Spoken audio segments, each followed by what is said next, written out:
Call our next case, Sunrise Resort Association versus Cheboygan County Road Commission. Should have had this up there. Should have had this up there. Should have had this up there. Sheboygan.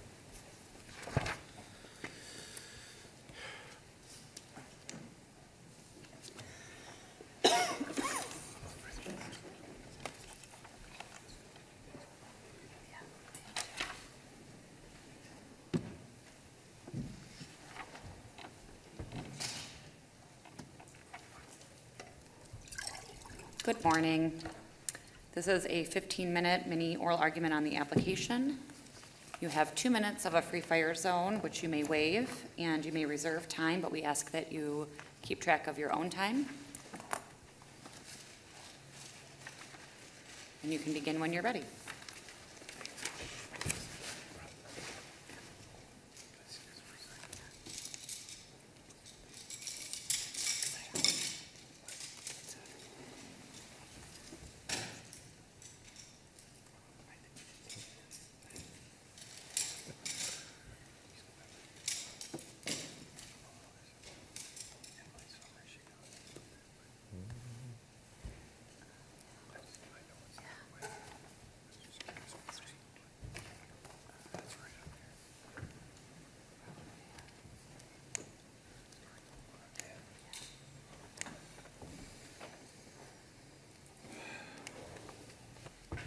I'm getting excited. I'm feeling like I'm a trial judge again. I'm seeing exhibits.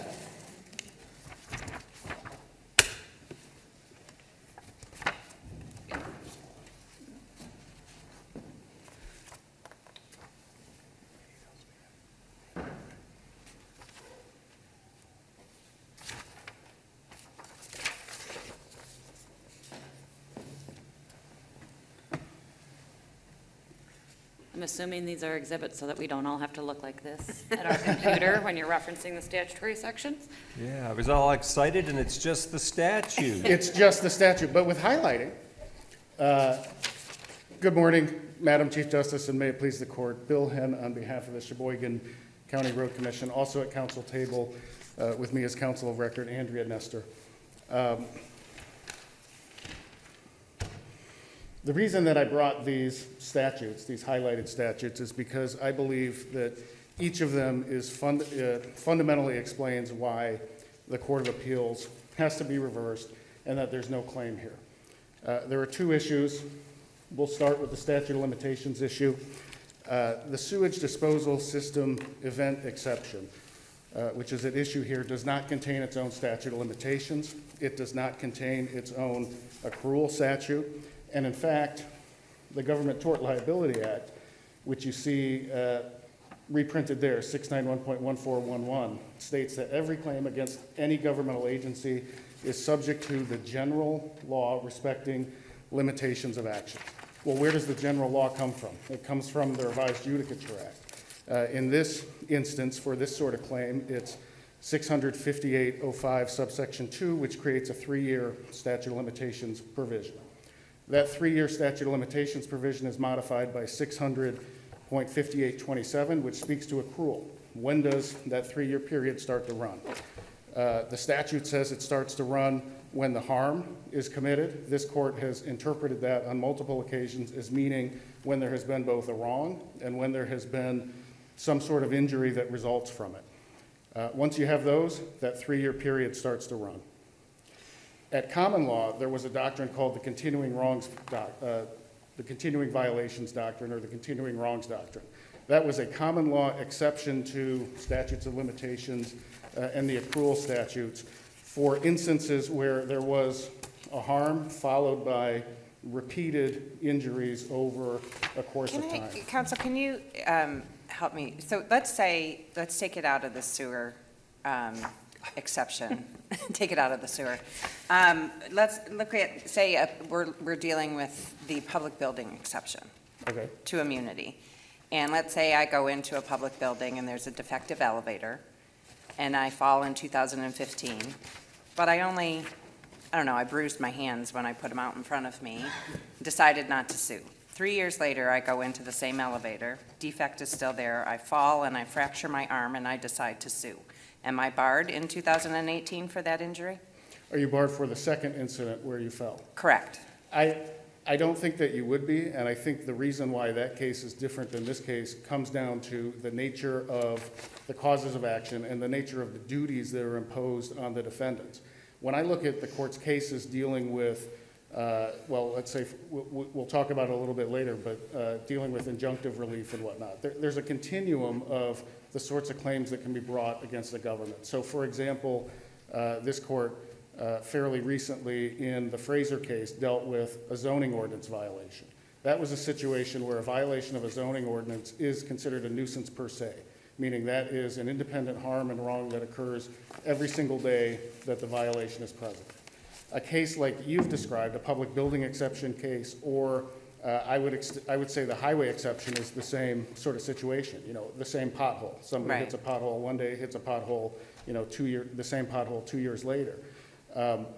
In those cases, there is at least an affirmative duty that's placed on the government. So, for example, there's a statute, 224-21, there's also 691-1402 in the highway exception context, which says governments have the obligation to repair and maintain highways so that they are in reasonable repair and reasonably safe for public travel. That's an affirmative duty that exists. And I think that's different than a case like this, where you don't have any affirmative duty. There's no duty anywhere in any statute that's placed on a road commission or any highway authority to provide a storm drain or to provide a sewage disposal system or anything like that. And I mean, these are trespass nuisance cases, But like tying the two together, like how does this work, like logically, right? If you're correct in your second claim that there is no injunctive relief available, meaning that a property owner who's subject to these sewer events can't require the municipality or the road commission, whoever it may be, to remedy the defect. They can't get them to stop these events from happening, right? They can't force them to. And depending upon, you know, the timing of when the first event happens and the second event happens, they may not ever be able to sue them because they got a little damage in 15 and didn't sue on it, and so now they're forever precluded from it. I mean, isn't it, if you can't get them to change it, isn't the intent, I mean, where the legislature says you can sue the government in these instances for an event, mean that they have to be able to sue when on the events? I agree, and I think everybody agrees, you can't bootstrap 15 to make your event in 18 in existence, and you can't sue in 18 for the 15 event, but why can't you sue in 18 for the event that happened in 18? And I do think that the statute of limitations issue and the injunction issue are distinct. In a case like this, they come together, but they are distinct. The last part of your question, I think, goes to the statute of limitations. The reason that you can't is that the statute of limitations is decided by the legislature. They've passed these statutes. They've done the balancing as far as what's fair and what's not. Anytime that you deal with a statute of limitations that could extinguish a claim, it could be viewed as unfair. But the legislature is the entity that has made the decision. Is it 3 years? Is it 6 years? Is it 15 years? Some cases we have a 1-year statute of limitations. And the legislature decides when that starts to run. But the legislature didn't say that you can sue for a defect. You can sue the government, you know, this narrow exception. You can't sue the government, but you can, in this case, you can sue when there's a defect that causes an event. It says you can sue for an event as long as there is a defect that caused that event. I don't believe that's how the statute works, and I think that's one of the fundamental errors that the Court of Appeals made. I think that what this statute is it's an exception to blanket immunity. And how that developed was that prior to it, people were able to bring common law trespass nuisance actions against the government, the same as any private citizen could. The only elements that you need for a trespass nuisance are that there's, you know, an event, that there's water that's diverted in an unnatural way. It doesn't have to be water, it could be anything, from one person's property onto another, and that causes damages. Those are the elements of the trespass nuisance claim. I think that's codified in this statute. And I think this statute was enacted shortly before this court decided Kohutsky, which eliminated all common law trespass nuisance claims against the government based on governmental immunity, but noted that there is this statutory waiver of immunity for these sorts of claims. Counsel, can I, since we're on the point, I'm interested in what type of claim this is. Is it a statutory claim? I believe it's a trespass nuisance claim that is subject to conditions of waiver of immunity. Weren't the trespass nuisance claims abrogated expressly by the statute? Right, trespass nuisance claims and, well, common At law least in this exceptions. context.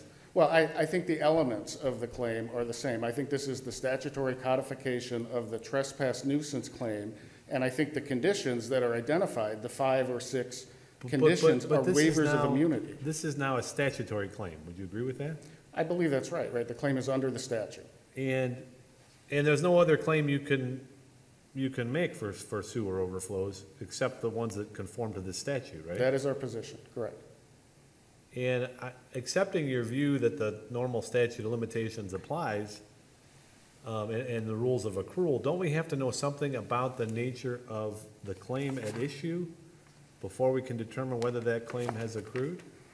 Well, the claim accrues when there is a harm and when there is damage that occurs. Well, don't we have to know what the elements of the claim are, so before we can determine whether the claim has accrued? I think we do know what the elements of the claim are. I think they're in the statute itself. I believe they're Do you agree with the rendition that's set forth in the Linton case, the Court of Appeals case that's cited, I think, by the trial judge and maybe also in the Court of Appeals? It sort of gives the litany, but it starts with that the claimant suffered property damage or physical injuries caused by a sewage disposal system event. Do you agree that's one of the elements? I think those are the only elements. That comes straight from the statute. Well, there's more than that. You know, the government agency is a appropriate governmental agency, whatever that means, that the sewage disposal system had a defect. I mean, there's a whole bunch of other elements, but the first one is that there was an event, right?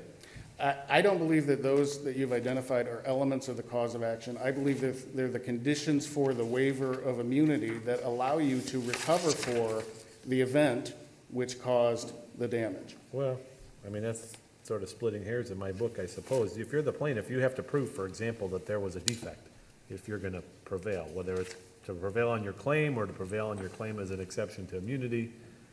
That's something you have to prove, right?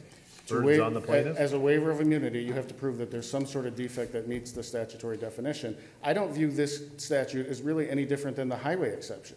This court has decided that under the highway exception, there are conditions that first must be met before immunity is waived. Once that is waived, you still have to prove a negligence claim. Same thing with the motor vehicle exception claim. You still have to prove an ordinary tort, a negligence tort, after you satisfy the conditions of waiver of immunity. I'm confused. So then you don't think it did abrogate other common law claims? If you can run the gauntlet of these steps of proof, then you have to go further and prove another tort claim? I think no, I think in the motor vehicle exception case, the cause of action is brought all under the statute, but it preserves, number one, conditions for waiver of immunity, and then number two, what would have otherwise been an ordinary negligence action if there wasn't a government entity involved. I mean, I'm just trying to wrap my mind around and see if we're talking about the same thing. I see this statute as replacing the common law in this area, narrowing it, replacing it. It was I think, done to sort of clarify and limit the liability of governmental units for sanitary sewer overflows mostly. Strangely, it also applies to storm drains too, but mostly for sanitary sewer overflows, right? Well, the sewage disposal systems are defined in the statute. Linton, the case that you mentioned, was the one that said roadside ditches can be included in that under certain circumstances, but yes. I mean, it does say stormwater drain systems It does. under the statute. But I guess what I'm getting at is if the statute delineates, if I'm right that the statute maybe I'm wrong, but if I'm right that it delineates the elements of the claim, why isn't it that a claim accrues, for a claim to accrue, you have to have an event? So there was a minor event in 2015, there was another event in 2018. you know, if I live on a street, in the city, and the city has a sewer problem with its sewer system, and it overflows in 16, and I complain about it, and they don't do anything, and it overflows again, and 5 years later, am I just, and then it does so every year thereafter, am I just out of luck? It just keeps, all these events keep happening, but I have no claim? From a statute of limitations perspective, that's not uncommon. That can occur. That's what occurs But is for that what the private entities. legislature intended when it narrowed the liability? I mean, it seems to me this statute is designed to make it, these things happen episodically, right? Typically, water They can. overflows and recedes. It's not, you know, it would be a different situation if I had raw sewage in my basement for 5 years, you know, house would be uninhabitable presumably, but continuously. But these things happen episodically, right? Something happens, then the water recedes, then you have other events. Why am I wrong in looking at this statute as being tied to each event? Because under the statute of limitations at, the general rules of statute of limitations, you have, where you have one harm, which is what you have in this case. This sewer system was designed one time, right? When you have one harm and you have sequential injuries that flow from that, the operation of the statute of limitations, which is incorporated into the exception, is clear. But It begins to run with the first harm. If the event is an element of the claim, the claim can't accrue until the event occurs, can it? Well, an event occurred here in 2015. Right, you just don't think it's a new event that It's not a new restarts the event. clock, which It's- I know that it's not highlighted, the important language about event is not highlighted on the exhibit, so. It's not it's not a new harm, right? So, I mean, yeah, I we're mean, saying this is one harm with multiple injuries that flow from that same harm. The general law of limitations is clear how this court has treated those. We don't see anything in the statute to indicate that this should be treated any different.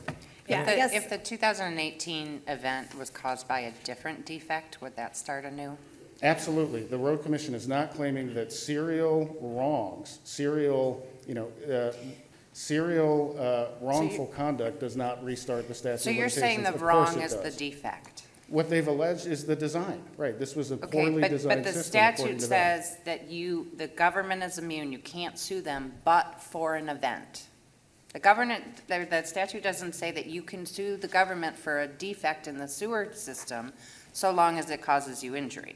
It's I saying you agree. can sue the government for an event, I which is agree. specifically defined as the overflow of sewage on your property. And I think or water. that's why when you look at those 5 or 6 criteria, that there needs to be a defect, that the government has to have knowledge of it and time to repair, those are conditions of waiver of immunity. Those are not elements of the cause of action.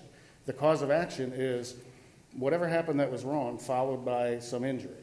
Here, it's design followed by flooding, which first occurred in 2015. When it occurs again in 2018 and the government hasn't done anything different between that time, that is just an extension of the first claim, which accrued no later than 2015. So So that's- your cause of action could expire before you've actually satisfied the conditions to waive immunity and be able to sue on it. I don't see how that could happen. I mean, you may not be able to satisfy the conditions of a waiver of immunity, but that just means that you don't have a claim. But the question would be, in 2015, were all of these, did this happen? And then, beyond that, is immunity waived for that particular event? And one thing that I want to emphasize here that I think is important, that I think is missed in the Court of Appeals decision, is that when you're dealing with government, I mean, the Court of Appeals decision, the interpretation actually makes government entities more liable for these sorts of events than private individuals are. There's no question. Private individuals get the benefit of the statute of limitations, the general statute of limitations and accrual statute as we've described it. Under the Court of Appeals decision, the government doesn't. The government is actually more exposed to these sorts of claims, and that is a really bizarre, and I submit, But is it upside-down with interpretation. sewer, I mean, historically, sewer systems were run and built by governments. So is that a strange result? Well, sewer systems would be built by governments, but you have a whole body of law of trespass nuisance that's between private individuals. People put, effectively storm drains on their system. They put culverts, they dig ditches, they put berms up. They do all sorts of things to Right, but this is manipulate. obviously the Government Tort Liability Act, and there must have been a reason that the legislature decided, oh my gosh, the sewer issue is a big problem. I keep hearing from constituents that have backup, and we've got to deal with this. I think it was the reason that this court dealt with in Pohutsky, right? I mean, there was a massive municipal backup in southeast Michigan that, eventually made its way up to the Supreme Court, and I believe that the legislature's enactment of the statute was to say, look, we don't think that there's a common law exception for this, and we think there should be special rules that apply to government that limit the government's liability, and we're going to lay those out in this statute. And you get a one-time and that's it.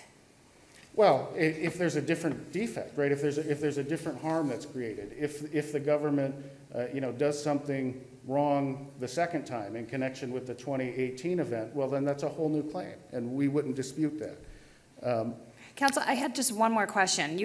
And I know there's this confusion about what the statute did. Justice Viviano brought it up about, you've got Pohutsky and that, these claims no longer exist, everything comes under this statute, and yet there's sort of a thought, they're sort of, I don't know, hidden in the statute or something. They're still there, sort of, because you still have to plead a claim and it has to look like something. So what if someone does plead something that looks more like a trespass claim? Under common law trespass, obviously a trespass happens, it can happen multiple times. That would essentially be a new event. Each Correct. trespass is a new action. Well, arguably, I mean, depending, right? Trespass law develops over time, nuisance law developed over time. There's different sorts of trespasses, there's different sorts of nuisances. Nuisances, the dustbin, the great grab bag of the law, all of that. It's hard to pin down exactly what you're talking about with a nuisance, but, I mean, if your question here is, what if they pled a trespass claim? There's no trespass exception to governmental immunity. The only exception that sort of fits the mold of what had historically been trespass/nuisance is in this statute now. That's it. So, if whatever the trespass is that you're alleging doesn't fit the sewage disposal system event exception, you don't have a claim because there's no waiver of immunity. I want to. Thank you, we've gone well past your time. Oh, all right. Thank you. Thank you, Your Honor.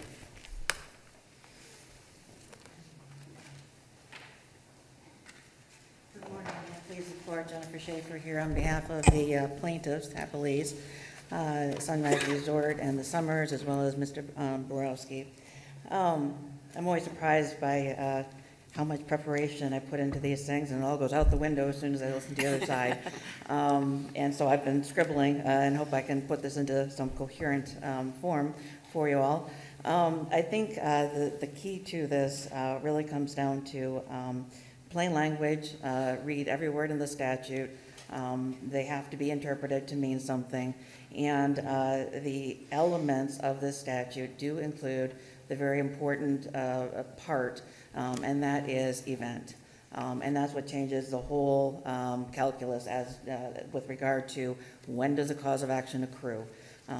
As we cited long ago, the Paul Ruddy case is one of the ones we go to that says, when does a cause of action accrue? It accrues when you have all of the elements exist and they can be pled, and then you have your cause of action. That's when it accrues. So if an event, a sewage disposal system event, is an element, which I believe Mr. Henn has conceded, then that is part of what has to happen before you have your cause of action accrue. And so with regard to, I believe, Justice Kavanaugh, your comparison to the public building exception is spot on. I find that the public building exception as well as the highway exception are very similar to this exception, and I think the legislature did that on purpose. What happens here, and the reason they say that you can have some governmental liability in these very specific situations is because it is not simply a matter of having a defect, some problem.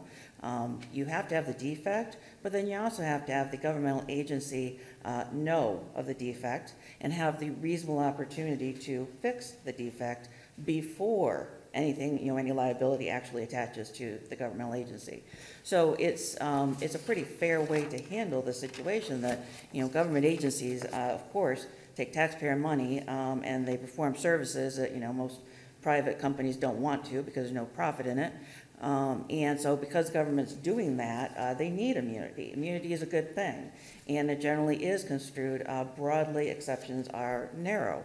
But what's occurred in the public building exception, the highway exception, and now here, this sewage disposal system event exception is they've balanced it so that they have limited it. I think, Justice Viviano, your point is well taken, that you said that what kind of a claim is this, and doesn't it in fact narrow the government's liability? I mean, it does.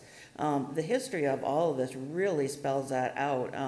The court may recall, but I think it was 1994, this court ruled in Peterman versus the DNR, and basically said back then with trespass nuisance, which still existed, as a common law exception, that it was a strict liability, problem for the government, that if there's any defect or fault, the government could be held accountable, even if, they were complying with whatever like DNR regulations there were or anything else. And so they also said too, you can have, as your predecessor said, that you can have non-economic damages, which we all know those are the big dollars. So back in '94, you had this kind of wide open gap in governmental immunity that had this trespass nuisance exception that allowed strict liability. You have a defect, causes damage, you're on non-economic damages along with all the others. Then what happened in '98 was the kind of 100-year storm in southeast Michigan, and we all know that a lot of very, very well-to-do neighborhoods got really flooded with a lot of sewage and were quite unhappy. And so immediately, the representatives got on that, and so the legislatures went to create the act, the SDSE Act, Sewage Disposal System Event Act, which said, okay, we can't have this situation where, because in Pulaski, what the homeowners were doing is using this trespass nuisance exception, which was wide open, going, yep, there's a defect, strict liability, yep, we get our non-economic damages because we didn't like the smell and it really hurt our feelings and whatever.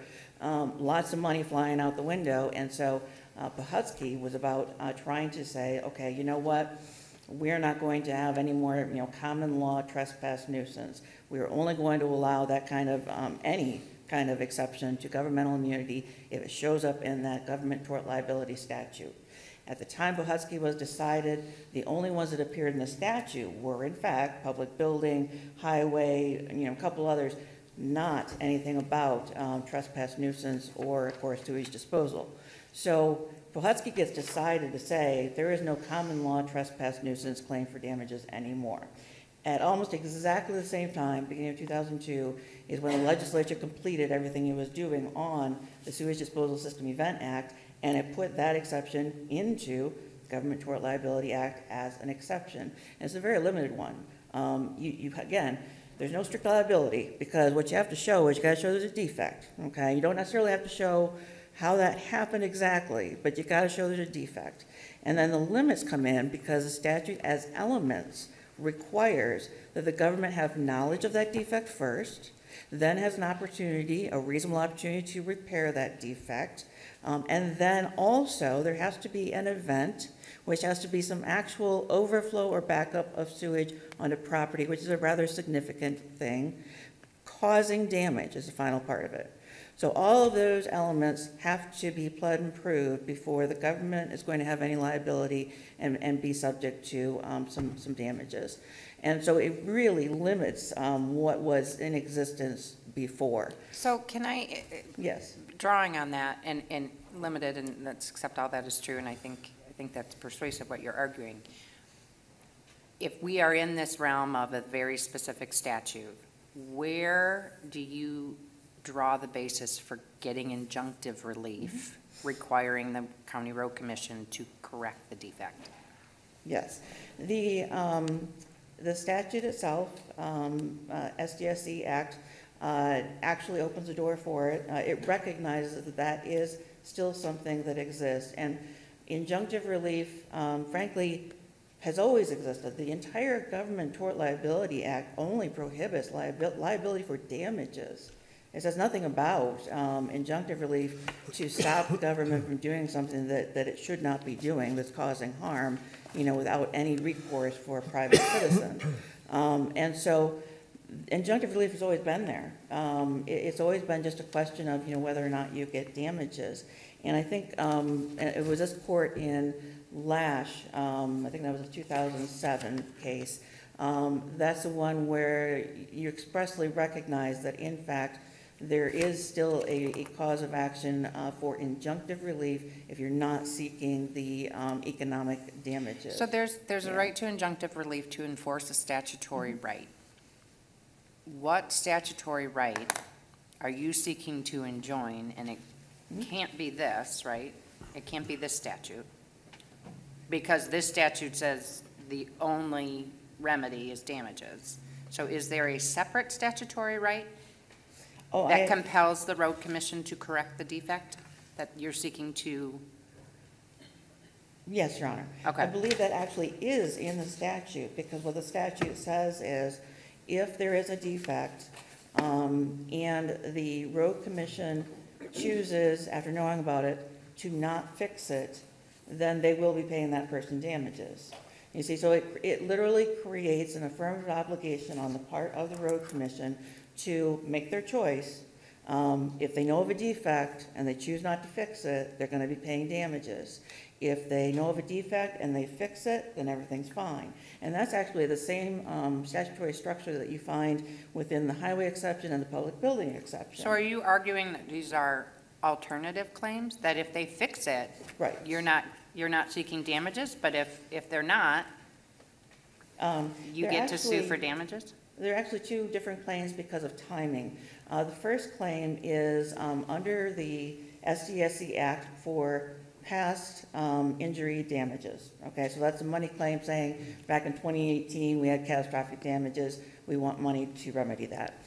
The second count is for injunctive relief to effectively, lack of a better phrase, abate a nuisance, which is that if the road commission is not going to fix this thing, which this statute creates that affirmative obligation to do, if they're not going to pay damages for every single time it happens, if the road commission is not going to fix it, then we're asking the court to order them to do something, to go ahead and fix it if they're not going to be paying us damages. What specific part of the statute creates the affirmative obligation for them to correct the defect? That would actually be, I think, does he have it all on here? I think that's an excerpt there. Let me grab the statute here, and it is within, well, the rest of section 17, because it's within the elements. So in, let's see, so 691.1417 creates the liability for Sewage Disposal System Event Act. When you create liability, then there must be some obligation on the part of the other party to do something, otherwise they have liability. So in here it says that in subsection 2, the governmental agency is immune from that tort liability for these backups unless all these elements get met. And then you move into number 3, subsection 3. So you're saying the obligation to correct the defect is implicit from the fact that they can be held liable if they don't? That is correct, Your Honor. But this and that, statute that says they can be liable if they don't, say their only remedy is money damages.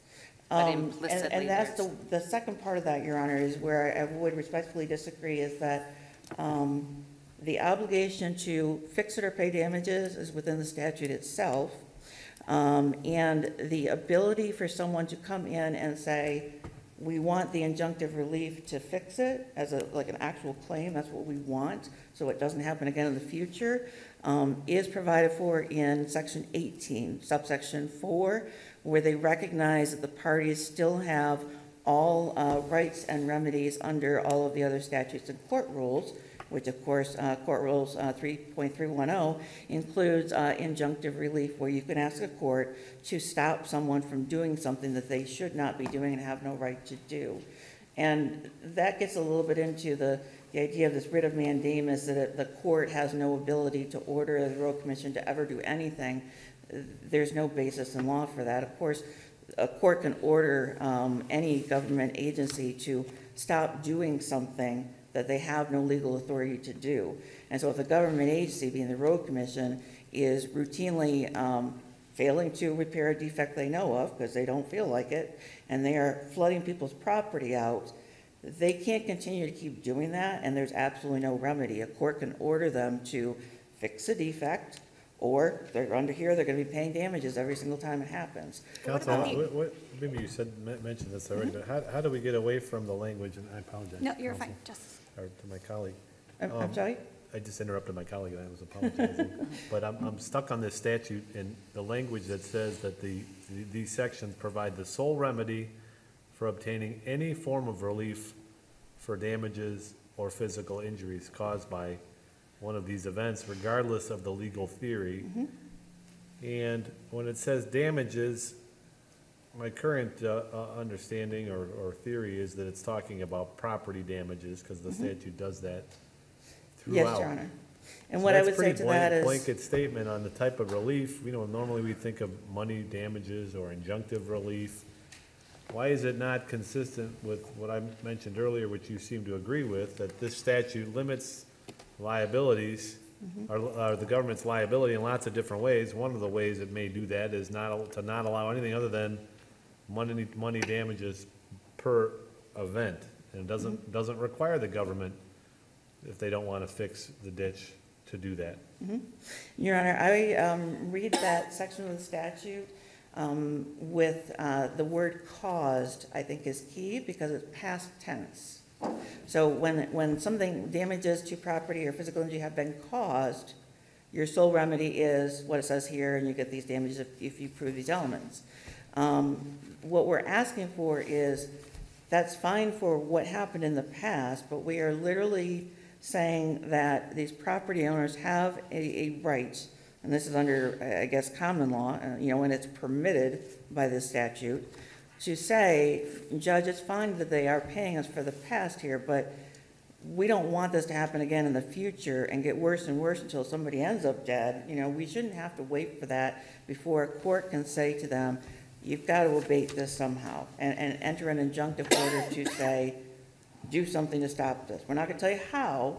They have, discretion and authority, in their jurisdiction over roads. But and abating drainage. the nuisance sounds a lot like a common law remedy of the type that was abrogated by this statute, does it not? No, I would, actually, Your Honor, I would disagree with that part of it, simply because the trespass nuisance part of this, the abrogation relates to damages under, the government can't be liable for damages. I think, again, there is always a right for, again, in common law or equity, for a property owner to come to a court and say, look, you need to tell them to stop doing this to us, because here's a policy implication, is that, if you don't, how would it be a good policy to say, let the road commission know they have a defect, let them know that, in fact, it can cause catastrophic damage, because it has, and let them keep on doing that, keep harming these people, and there's absolutely nothing any court can do about it. Well, That eventually doesn't- they can be subject to damages so often and to such a degree that it's in their interest to fix the defect, so they have to stop paying money out to people, right? I would normally agree with that, Your Honor, but what I found in this case is the logic of the finances doesn't seem to play into it, because something like in this case, we're talking about a fix that might be a couple $1,000s and real easy, and they won't do it. They're standing on governmental immunity and saying, nope, you can't tell us what to do. There's nothing, your cause of action is gone for damages because you accrued in 2015. We don't recognize different events, and there's absolutely nothing you can have a court tell us to do about it. And you are left with absolutely no remedy for this, even though we know there is a defect, we know it caused catastrophic damage. We're going to let that keep on happening, even though we could spend $3,000 to fix it. So, it'd be nice if we could say that all governmental agencies operate on fiscally responsible and sensible methods, but it appears that sometimes that's not the case, and so I think that's where you have to come back to. There's got to be some remedy. There has to be some way that a court can step in and say, that's enough, it needs to stop. We need to abate this and stop it. Thank you very much. The case will be submitted. Thank you very much, Your Honor.